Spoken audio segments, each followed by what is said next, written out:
Shalom. This is THAWADAH from GMS Germany with a new lesson. First off and foremost, I want to give all praise, glory, and honor and thanks unto Yahawah, Ba'ashem, Yahawashi, Ba'ashem, KABAD. I want to give double honors to the elders and apostles who taught us the truth. Peace and blessings, salutations to the elect out there who spread this truth and sincerity and the truth. Also charity and shalom to the sincere listeners who are out there in the four corners of the world. Listen to the true prophets and true men of Yahawashi. Okay, and this lesson will be about the gods of the other nations need people, but our Lord Yahawashi not. And that's the thing, because right now currently I'm reading the book of 1 Samuel, and I was reading it, and in the 5th chapter, basically,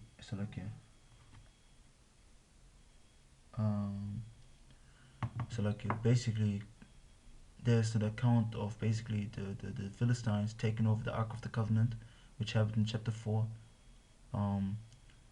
They took the Ark of the Covenant into the city of Ashdod. See, it says 1 Samuel 5 verse 1. And the Philistines took the Ark of the Most High and brought it from ABER unto Ashdod. Let's real quickly look up ABER and Ashdod. Real quick, these words. In Hebrew, ABER basically means, I couldn't read it, Abon and Ha-Izar. So basically, Aban Ha-Izar, and it means the stone of help. Okay, this is the city called, basically, the spirit. And then also Ashdod. Just want to real quick look up Ashdod. In Hebrew is Ashadawat.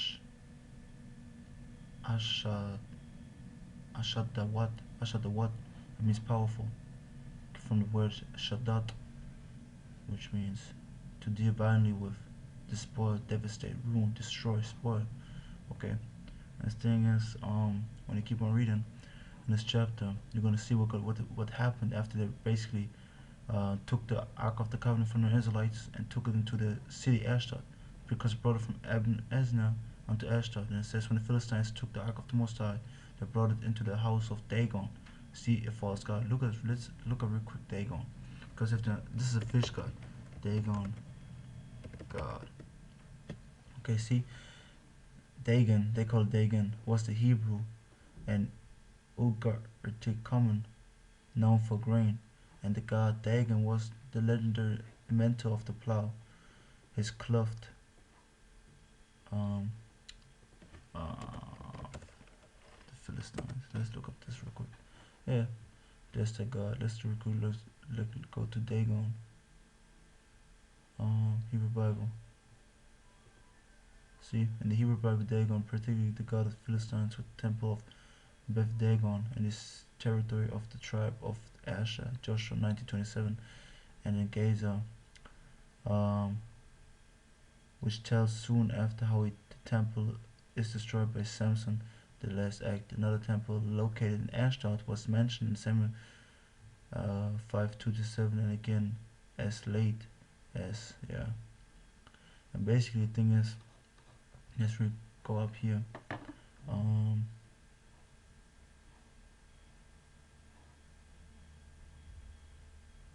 See, a long-standing association with the Canaanite word for fish, perhaps going back to the Iron Age, has led to the interpretation of the fish god. So Dagon is basically the fish god, which you see right here.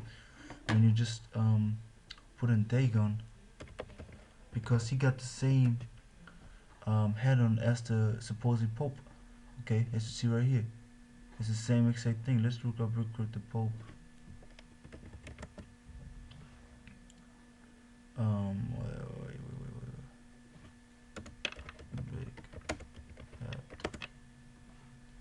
See, it's the same exact thing, man, because you're gonna go back to the pictures right here and see this. It's the same exact thing, man. See, you get other images. Yeah, this is spirit, because it got broken down. See that? It got broken down. Why? Because the Ark of the Covenant, the spirit of Yahawashi. And this thing's also false god of the heathen, Philistine god Dagon. See that? and he's a fish god. That's what you see. We also can think associate him. Dagon.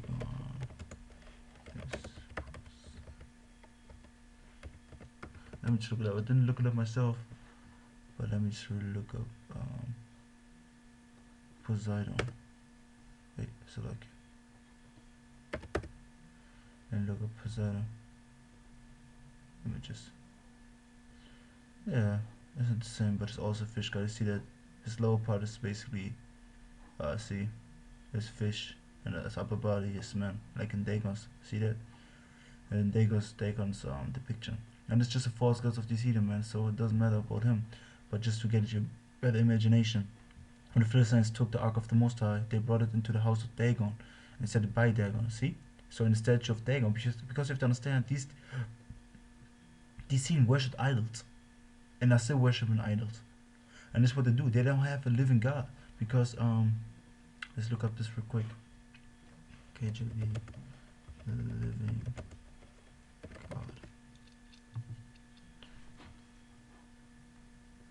Jeremiah 10:10, and it says, "But Yahawah, the Lord, is the true power. He is the living God, see, and an everlasting King. At his wrath the earth shall tremble, and the nations shall not be able to abide his indignation, his righteous hatred." So basically, the Lord gonna come. See, when the Most High's wrath is fulfilled, the earth gonna be trembling, gonna be shaken, gonna be in fear. And the nations won't be able to stand against his indignation, won't be able to bear it. They're gonna be destroyed, man.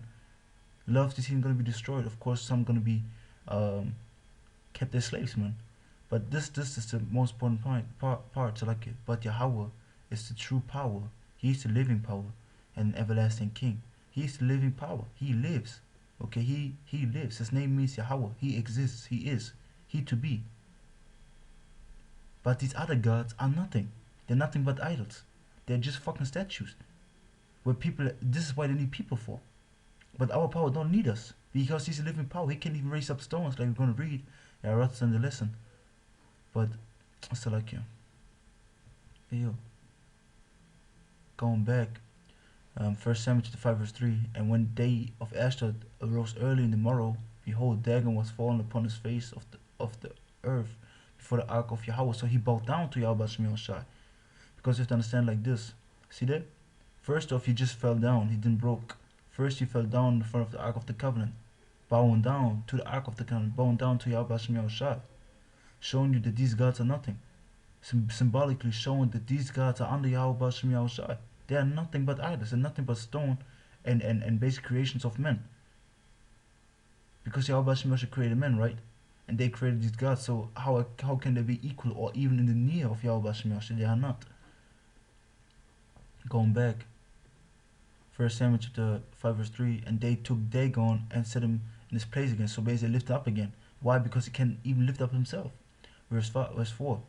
And when day arose early in the morning, so next day in the morning, behold, Dagon was fallen upon his face to the ground before the ark of Yahawah, the Lord.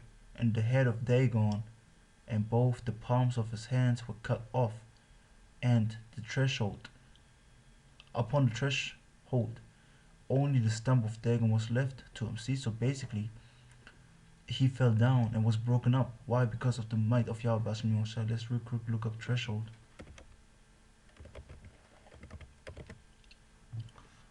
Threshold. Yeah, basically, like the counter. I put it ancient threshold. See that? Yeah, it was fallen upon and broken down because Yahawah made him to fall, man. Because it's showing you that these heathen are under us also, because Yahawah is our power, and the heathen's power is Dagon, for example, showing you that they are under us. Verse 5. Therefore, neither the priests of Dagon nor any that come in Dagon's house tread on the threshold of Dagon in Ashdod unto this day. See, so they don't even go into his house anymore. See, any that come into the house of Dagon, into Dagon's house, tread on the threshold of Dagon in Ashdod to this day. So basically, they were afraid let me rephrase what I said before.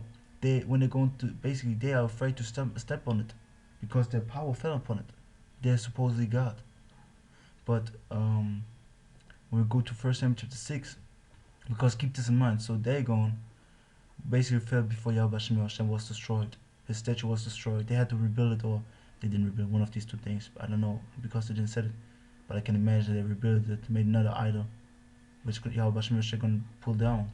But then when you go to 1 Samuel chapter 6, verse 5, because Yahawah was plaguing these states, when you go down in 1 Samuel chapter 5, they were carrying from Ashdod to Gath and to Ekron, and basically Yahawah cursed the asses with emeroids, which are hemorrhoids. Where is it? Let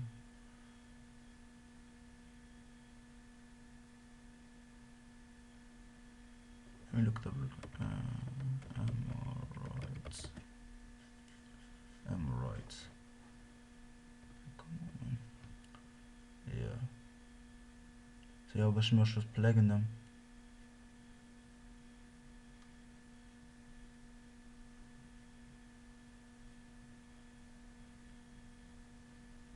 Give me a second.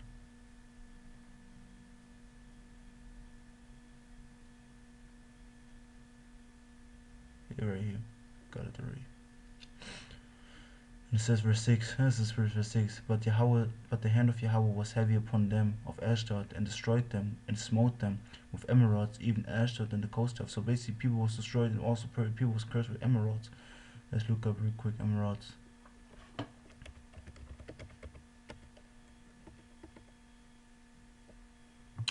So like, of course, Satan wanted to interrupt the lesson again, but I had to the supreme power of Yahawah.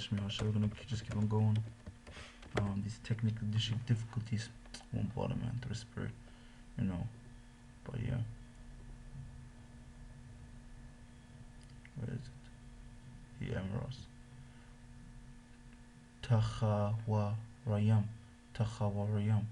It means tumors. See, hemorrhoids, piles.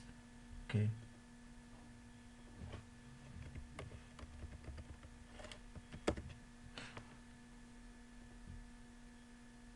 They receive this. Okay. And even if you go basically at the butt, they receive this nasty, but hey, that you get understand that Yahawah cursed the ass. And even when you go down here, from an unused root meaning to burn, a boil, or eucla, from the inflammation, especially a tumor in the anus or pudenda. See, so an anus. Let's look up real quick piles. I want to look up the word real quick.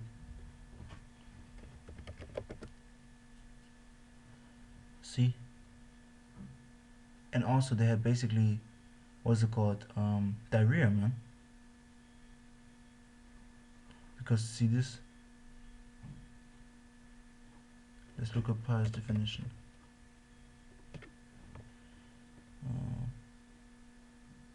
Piles are a collection of tissue and vein that become inflamed and swollen. The size of piles can vary, and they are found inside and or outside the anus. Piles occur due to chronic constipation, chronic diarrhea, lifting heavy weights, pregnancy, or staining. So basically the Lord cursed them with diarrhea that they got the piles, man. And that's the thing, man. You know? Come.